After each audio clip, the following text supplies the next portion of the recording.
안녕하세요. 솔로몬 보스입니다. 오늘은 뭐 하나 소개해드리고 시작하도록 하겠습니다. 수료증을 제가 받았는데요. 2024년 하반기 물방울 서평단이 선정되어가지고 적극적으로 서평단 활동을 수행을 했다고 주신 요 수료증입니다. 수료증 보내주시면서 뭐 굿즈를 다 보내주셨는데요. 에코백 이혜인님의 그림하고 사인이 들어있는 이 에코백 보내주셨고, 그 다음에 요거는 저 컵받침인 것 같아요. 컵받침인데 이렇게 나태주시님의 이 시 구절이 들어있고, 앞에 이렇게 컵 받쳐놓는 거고요. 요거는 또 뭘까요?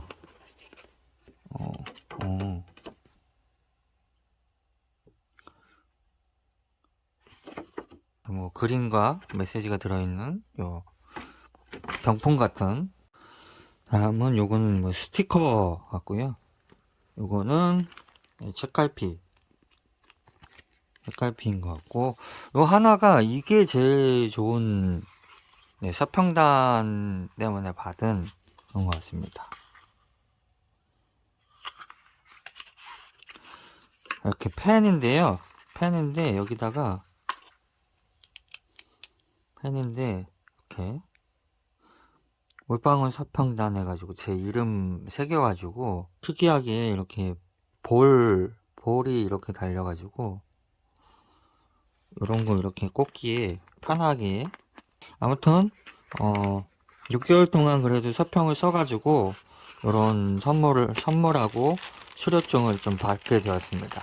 요거 자랑하는 겸 해가지고 소개를 해드렸고요. 소개해드릴 책은 요건 세종 출판사에서 보내주신 책입니다. 증정용이 되어 있는데, 더글러스 브런트라는 사람이 지은 루돌프 디젤 미스테리라는 책입니다. 세계를 바꾼 엔진, 그리고 사라진 발명가, 권력과 음모 속에 묻힌 20세기 최고의 미스터리라고 해가지고 7간 즉시 미국 아마존 종합 10위에 올랐던 넌픽션 책입니다. 이 책은 디젤의 죽음으로 시작해서 그의 삶과 업적을 자세히 따라가고 제1차 세계대전 당시 국제적 상황을 상세히 재현했다라고 나와 있는데, 이 디젤의 한 인물을 따라가다 보면 자연스럽게 그 당시 사회상을 자연스럽게 역사 공부를 할 수 있는 그런 책 같고요. 그리고 혁명적 기관을 만들고 난 뒤 사라진 디젤의 죽음에 강력한 의문을 제기하고 있다고 합니다. 그는 왜 죽었을까? 다정한 가족과 든든한 동료들, 막대한 재산을 뒤로 하고 디젤은 왜 사라져야 했을까? 이 책을 읽으면서 독자는 우선 디젤의 천재성에 놀라고 세상이 이토록 그를 몰랐다는 사실에 더욱 놀랄 것이다. 치열한 자료조사와 취재로 완성한 이 책을 따라가다 보면 디젤의 실종에 얽힌 미스테리까지 함께 한다면 이미 우리는 디젤의 팬이 되어 있을지도 모른다라고 이렇게 책 속에 나와 있는데요. 요즘에 그 빌 게이트 자서전 굉장히 인기인 것 같은데, 그런 것과 마찬가지로 이 루돌프 디젤에 관련된 책이라서 재미있게 읽을 수 있을 것 같습니다. 이 당시 정세와 더불어 이 한 인물의 미스터리를 따라가는 이 책이 굉장히 재미있을 것 같아서 출판사에서 보내주신다고 했을 때 흔쾌히 받았던 책입니다. 다음 책은요, 읽은 책이고요. 문학과 지성사에서 나온 한강 작가의 시집입니다. 서랍에 저녁을 넣어두었다. 한강 작가님을 말해서 뭐 하겠습니까? 그렇죠? 다들 알고 계신 거니까. 근데 이 한강 작가의 이 시집은, 한강 작가의 작품에서 보면은 약간 시적인 언어를 좀 쓰고 있잖아요. 그렇기 때문에 이 한강 작가가 이 시인으로서도 매우 훌륭한 작가라고 그렇게 말할 수 있는데, 저는 조금 시알못이에요. 그래서 시를 뭔가 이렇게 집중해서 읽지를 못하고, 그리고 그 시에 대한 느낌을 이렇게 받을 수가 없더라고요. 왜 그런지는 모르겠습니다. 아무튼 요 시집을 독서 모임에서도 한강 작가의 모든 작품을 읽어보는 그런 모임을 하고 있는데, 그 모임에서 이제 요번 달에 이제 읽게 된 작품입니다. 시집 이 서랍에 저녁을 넣어두었다에는 침묵의 그림에 육박하기 위해 피 흘리는 언어들이 있다. 그리고 피 흘리는 언어의 심장을 뜨겁게 응시하며 영혼의 존재로서의 인간을 확인하려는 시인이 있다. 그는 침묵과 암흑의 세계로부터 빛나는 진실을 건져 올렸던 최초의 언어에 가닿고자 한다. 뜨겁고도 차가운 한강의 첫 시집은 오로지 인간만이 지닌 언어, 영혼의 소생 가능성을 점검해보는 고통의 시금석인 셈이다. 라고 되어 있습니다. 그러니까 이 시들을 읽다 보면은, 작가의 작품에서 나왔던, 뭐, 소년이 온다나, 채식주의자나, 요 약간, 뭐라 그럴까? 느낌을 받을 수 있는 그런 시들이 약간 보이거든요. 근데 저는 솔직히 얘기하면은, 이 서랍에 저녁을 넣어두었다를 보고 완독을 한 다음에 살포시 서랍에 넣어두었습니다. 저는 시를 잘 알지 못하기 때문에. 근데 이 중에서 한 시는 조금 마음에 들더라고요. 그래서 요거 하나만 제가 낭독을 해드리겠습니다. 여름날은 간다. 검은 옷의 친구를 일별하고 발인 전에 돌아오는 아침 차창 밖으로 늦 여름에 나무들 햇빛 속에 서 있었다. 나무들은 내가 지나간 것을 모를 것이다. 지금 내가 그중 단 한 그루의 생김새도 떠올릴 수 없는 것처럼, 그 잎사귀 한 장 몸 뒤집는 것 보지 못한 것처럼 그랬지. 우린 너무 짧게 만났지. 오오오. 몸을 떨어 울었다 해도 틈이 없었지. 새어들 숨구멍 없었지. 소리 죽여 두 손 내밀었다 해도 그 손 향해 문득 놀라 돌아봤다 해도 라고 이렇게 나와 있습니다. 이렇게 읽고 나서 약간 이런 소감을 써봤는데요. 이거 말고는 너무 어려워가지고 잘 모르겠습니다. 그래서 저는 그냥 읽어봤다는 거를 알려드리고, 요거는 이렇게 독서 모임 분이 손수 만들어 주셔가지고 사용하고 있는 끈 갈피라는, 요즘에 뭐 주얼리 끈 갈피 뭐 이렇게 얘기하던데, 이렇게 주셔가지고 사용하고 있는 끈 갈피입니다. 한길사 출판사에서 저희 독서 모임에 지원을 해주신 책입니다. 이것도 신간 도서고요. 알바데 세르페데스의 금지된 일기장이라는 책입니다. 이 작품은 아니에르노가 추천을 하기도 했고, 뉴욕타임즈 선정 100개의 작품에서 1위를 했던 그 엘레나 페란타의 나폴리 사부작, 그거를 썼던 이제 엘레나 페란테가 영향을 받은 그런 작가라고 이렇게 소개가 나와 있더라고요. 근데 저는 그 엘레나 페란테의 작품을 읽어보질 못해가지고 그분의 문체가 어떻게 되는지는 잘 몰라요. 근데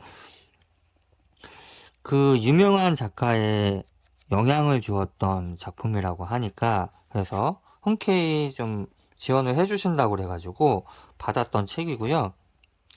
이렇게 딱 보시면은 이분인데요. 작가 세르페데스 작가 사진인데, 이 사진만 봐도 약간 조금 센 언니 스타일이기 때문에 제가 또 센 언니 스타일의 또 작품들을 또 좋아하거든요.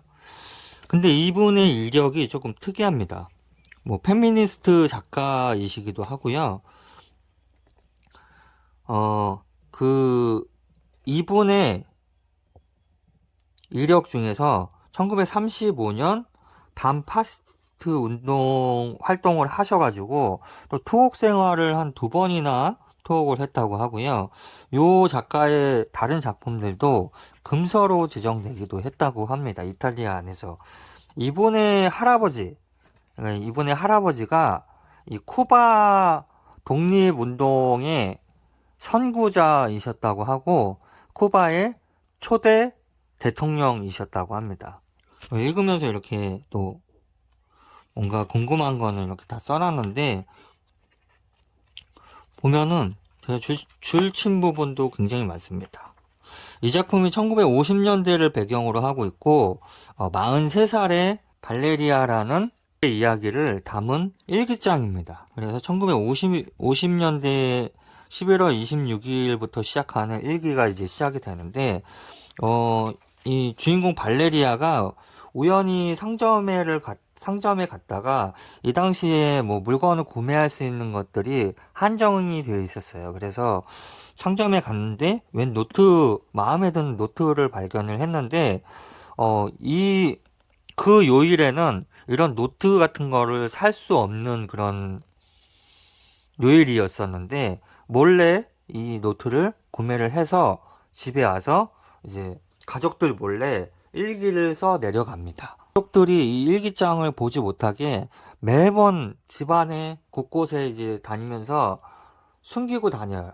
근데 이 일기장을 가족들에게 발견이 될까봐 전전긍긍하는 모습이 이렇게 담겨 있고, 그리고 식구들, 자기 남편 이야기, 그리고 자기 남편이 자꾸 이 부인한테 엄마라고 불러요. 그것부터가 약간 이상하고, 아들은 이제 한 20대 초반인 것 같은데, 또 여자친구가 16살인가? 굉장히 어린 여자친구를 만나가지고 일은 안 하고 계속 결혼할 생각만 하고 이 당시에 이제 아르헨티나로 넘어가면 부자가 될 수 있다는 그런 망상에 좀 사로잡혀서 살고 있는 그런 청년의 이야기를 하고 있고, 그리고 딸도 한 20살? 19살, 20살 정도 됐는데 자기보다 나이가 훨씬 많은 30대의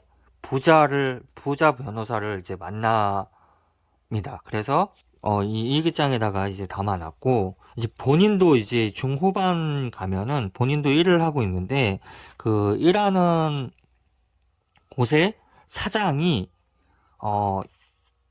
이 발레리아한테 조금씩 관심을 갖기 시작합니다. 그러면서 벌어지는 이 내적 갈등과 외적 갈등을 동시에 보여주는 책입니다. 초반에는 전 굉장히 재밌게 봤고요. 초반부터 중반까지는 이게 너무 개인적인 이야기이기도 하고 뭐 사회적인 뭐 그런 이야기가 살짝 나오기는 하지만 너무 개인적인 이야기들만 나와 있어가지고 조금 지루하기도 한가 했더니 이 중반 이후서부터 이 발레리아의 이 사장 귀두라는 사람이 나오면서부터 약간 이 사람하고는 이 마지막까지는 어떻게 진행이 될까? 그래서 이 발레리아의 이 가정을 지키는 것으로 마무리가 될까? 아니면은 자기의 행복을 찾아서 이 사장하고 도망가는 그런 스토리가 나올까 하고 끝까지 재미있게 봤던 작품입니다. 이 세르페데스 작가가 15살의 나이에 이탈리아 귀족인 주세페 안티모로와 결혼을 했다고도 하고 그 17세에 또 아들까지 낳고 이렇게 살았던 경력이 있는데 15살에 결혼을 해가지고 17살에 또 애를 낳았으니까 너무 일찍 낳잖아요. 그런 거에 대한 이야기가 여기 살짝 자기 딸의 이야기를 약간 집어넣은 듯한 그런 느낌이 살짝 들었던 작품인데 아마 중년 이후에 그런 장성한 자식을 가지고 계시는 독자분들이 읽으면은 내 안에 있는 이야기를 하고 있는 듯한 느낌을 들 것 같은 그런 작품입니다. 굉장히 추천드릴 수는 없지만 읽어보시면은 재미있게 읽을 수 있을 것 같은 그런 책입니다. 굉장히 두꺼울 것 같은 작품인데 450페이지 정도 되는 작품입니다. 그래서 부담스럽지 않게 이렇게 일기장이 요일별로 이렇게 진행이 되고 있기 때문에 한 방에 쭉 읽기보다는 천천히 읽으시면은 남의 일기장 보는 게 또 재미있을 수도 있으니까 네. 한번 읽어보시면은 좋을 것 같습니다. 다음 책은요, 구매한 책들 소개해 드릴 건데요. 빗속을 출판사에서 나온 이렌 네미롭스키의 뜨거운 피라는 책입니다. 벗기면은 이런 식으로 돼 있고요.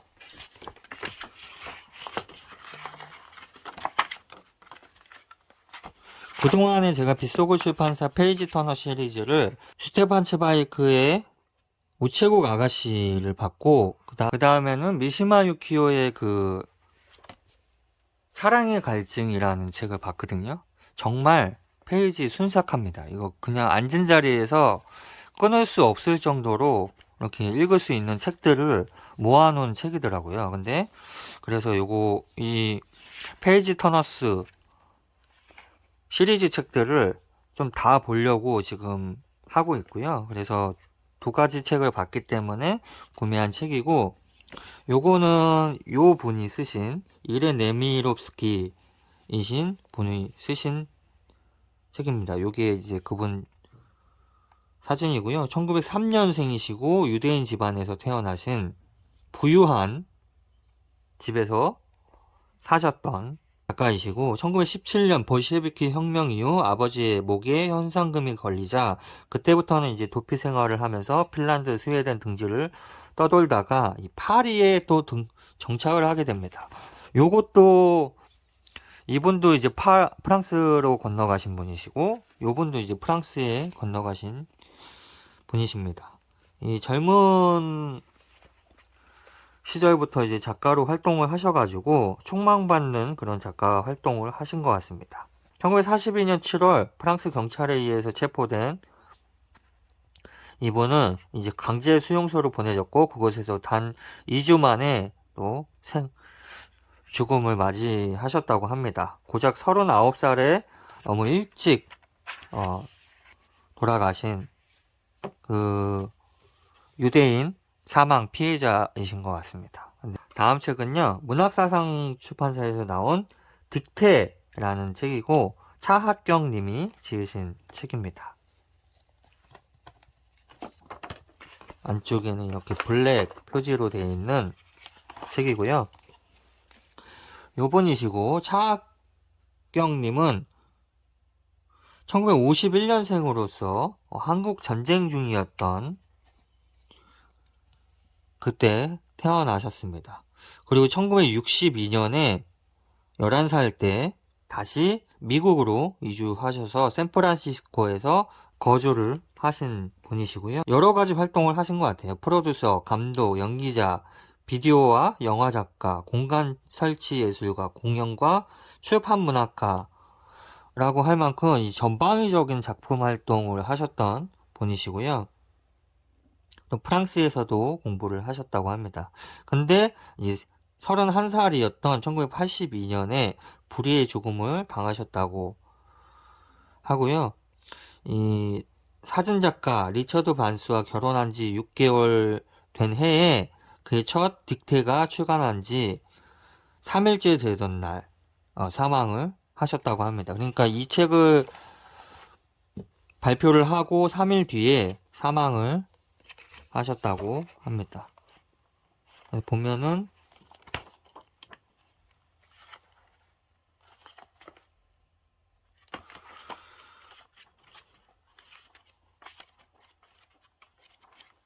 이런 식으로 조금 특이한 작품인 것 같아요. 본인이 쓴 이런 것도 담겨져 있고요. 이 모든 것을 종합해 볼 때 딕테는 다본이 차학경의 어머니 허형순 여사의 삶을 중심으로 하는 작품이라고 하겠다. 그 안에 흐르는 에센스는 차학경의 어머니에 대한 사랑, 우리가 흔히 말하는 효심이라고 할까? 대작품 성격상 탈식민주의, 여성주의, 후기 모더니즘 등 가장 전위적인 개념으로 묘사되는 텍스트 속에서 가장 유구한 한국의 전통적 가치, 효심을 읽어낸다는 것은 이 모든 것에 위배되는 느낌을 줄 수도 있겠다.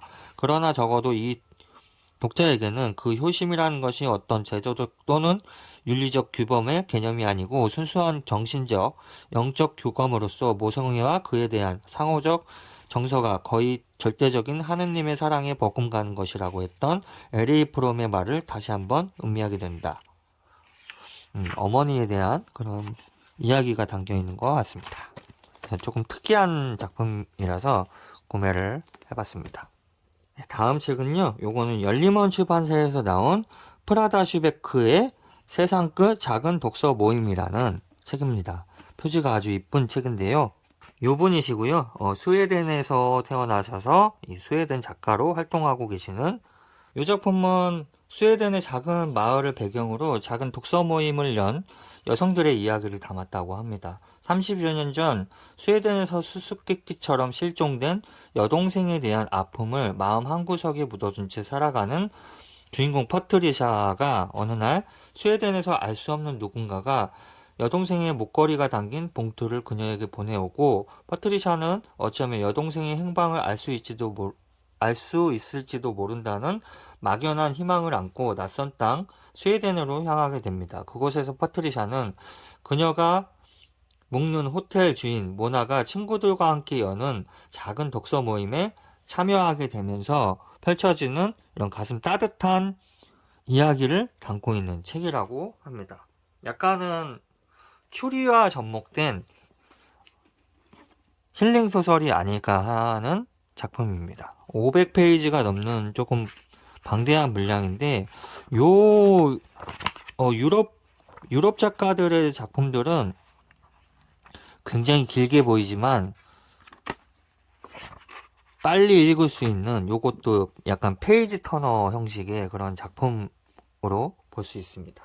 다음 책은요, 민음사에서 나온 한사오공의 마차오 사건 1편,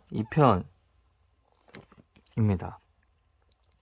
요건 중국 작가의 작품이고요.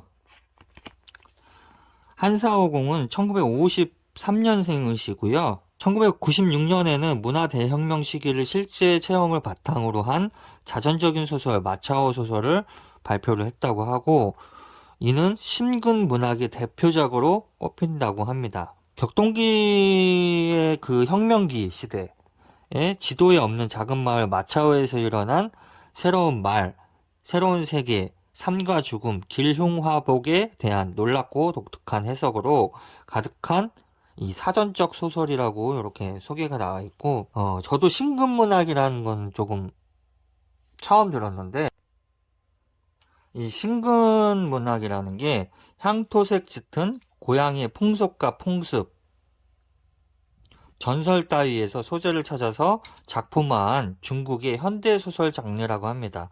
1980년대 중반에 등장을 해가지고 1980년대 후반에 굉장히 유행을 했다고 하고, 이 작품이 그 신근문학을 대표하는 그런 작품이라고 합니다. 네, 다음 소설은요, 열린 책들에서 나온 이탈로 칼비노의 단편집 우주 만화라는 책입니다. 이 이탈로 칼비노가 민음사에서 전집이 나왔는데 11권의 전집으로 나왔거든요. 그래서 민음사에서도 이 우주 만화라는 책으로 나와 있습니다. 우주 만화는 칼비노의 환상적인 그런 작품 중에서 이 상상력이 절정에 이른 작품이라고 이렇게 나와 있고, 각각 독립적이면서도 유기적인 25편의 단편적인 이야기들로 이루어져 있다고 합니다.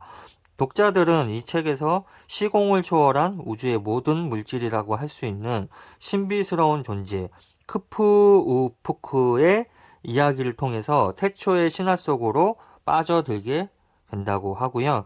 그 환상 속에서 독자들은 지금껏 경험하지 못한 새롭고 자유로운 존재가 되어서 생명의 진화와 저 먼 우주 공간과 은하계와 지구와 행성들 또 다른 모든 존재들을 내려다보는 흥미진진한 체험을 하게 될 것이다 라고 되어 있습니다. 그리고 요거는 굉장히 요즘에 인스타에서 핫한 작품인데 찬최의 마천대로라는 책입니다. 인플루엔셜 출판사에서 나온 책이고요.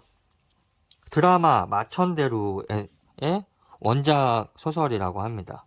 인간의 욕망이 쌓아 올린 현대사회의 축소판 마천대로, 그곳에서 싸늘한 시체로 발견된 여자, 모두가 범인인 동시에 누구도 범인이 아니다 라고 하고, 이다혜 작가님이 이렇게 추천사를 좀 써주셨습니다. 호불호가 있는 것 같아요.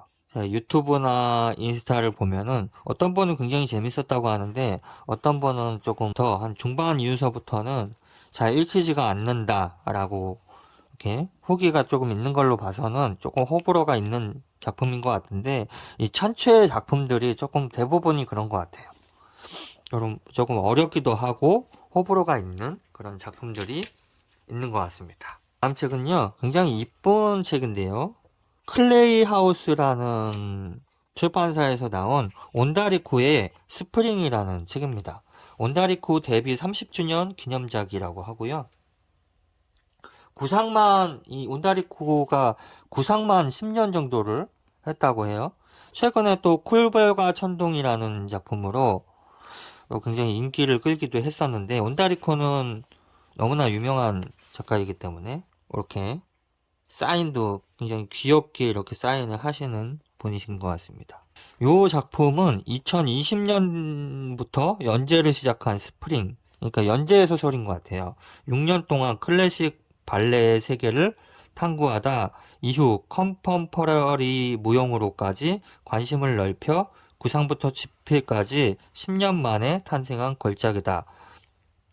무용수이자 안무가인 천재 발레 소년을 중심으로 펼쳐진 이 작품은 30년 경력의 스토리텔러로서 최고의 도달점에 닿았다고 할 만큼이나 뛰어난 표현력과 압도적인 현장감으로 일본 출판계뿐 아니라 무용계에서도 큰 주목을 받았다고 합니다. 요거는 또 이제 무용과 이제 접목을 해가지고 쓴 그런 작품인 것 같습니다. 페이지가 한 450페이지 정도 되는 그런 책이고요.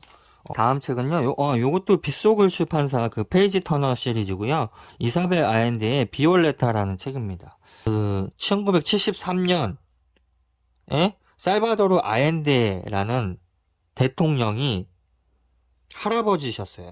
아엔데가 요때 당시의 이야기를 소재로 해가지고 이런 소설 작품을 많이 쓰고 있습니다.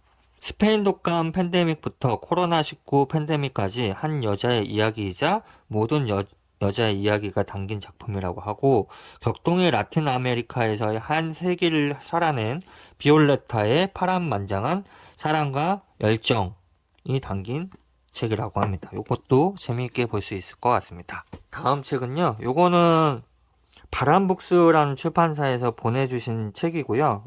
요거는 저희 독서 모임에 또 몇 부를 지원을 해주셔가지고 지금 독서 모임 분들도 읽고 계신 책입니다. 과달루페 네텔이라는 분의 이네스는 오늘 태어날 거야 라는 책이고, 요거는 문고본 책입니다. 이 작품으로 유명하게 된 게 2023년 국제 북커상 최종 후보 도서로 올랐고, 아니에르노가 또 이렇게 추천사를 써주신 분이십니다. 요거는 문고본으로 나왔는데, 이 책 똑같은 게 양장본으로도 또 나와 있거든요. 그건 조금 이쁘게 생겼는데, 요거는 문고판이기 때문에 이런 표지보다는 이 내용에 중점을 둔 작품으로 볼 수 있습니다. 금액도 8,800원으로 굉장히 저렴한 금액의 책을 볼 수 있고요. 요거는 읽고 계시는 분이 추천을 굉장히 많이 해주셔가지고 기대를 하고 있는 작품입니다. 아니에르노가 추천을 했다고 하면은 어떤 정도의 이야기인지 대략적으로는 조금 상상이 되는데, 이네스가 이제 개인적인 사람이긴 하지만 이런 모든 여성을 아우르는 그런 이야기를 담았다고 하니까요. 어떤 이야기가 또 담겨 있을지 매우 궁금한 작품이기도 합니다. 네, 이 책은요, 요거 표시 보니까 을류문화사에서 나온 암실문고 시리즈인 것 같고요. 발티스와 라이너 마리아 릴케의 세상에서 가장 순수한 고양이 그림책이라는 책입니다. 벗기니까, 이 겉에서는 몰랐는데, 이 벗기니까 암실문고 특유의 그런 표지를 갖고 있는 책이고요. 이런 글들이 있는데, 이 앞쪽의 글은 1920년 11월에 라이너 마리아 릴케가 이렇게 글을 쓴 거고요. 그리고 뒤에는 미추 해가지고 이렇게 그림이 들어 있습니다.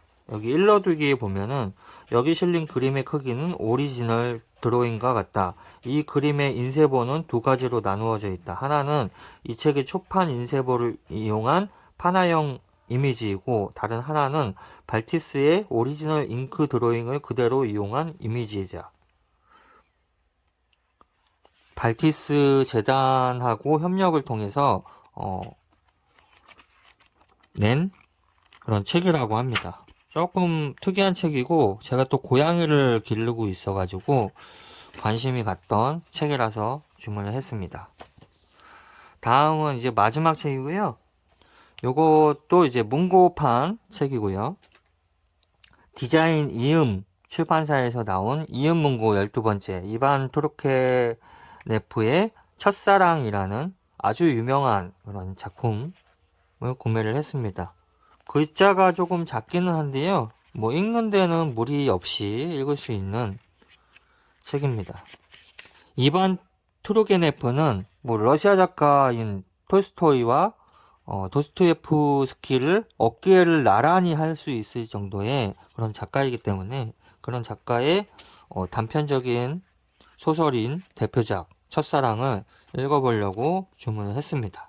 최근에 이 디자인 이음 책들이 이런 디자인으로 해가지고 나오고 있는데요. 이 문고판인데도 불구하고 이렇게 나올 수도 있는데 여기 커버 한 장을 더 씌워가지고 나왔습니다. 그리고 최근에 문학동네에서 지금 리커버 되고 있는 책들 중에서 이런 식으로 또 리커버가 되고 있는 책들이 있는데 이 표지가 그거랑 굉장히 비슷하거든요.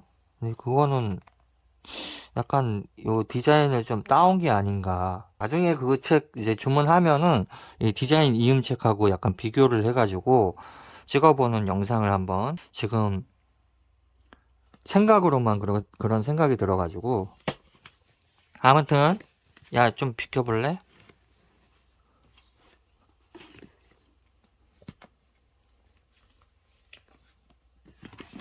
좀 비켜보라고요. 그래서 오늘은 이 정도의 책을 소개를 해드렸습니다. 그럼 저는 다음 시간에 뵙도록 할게요. 안녕.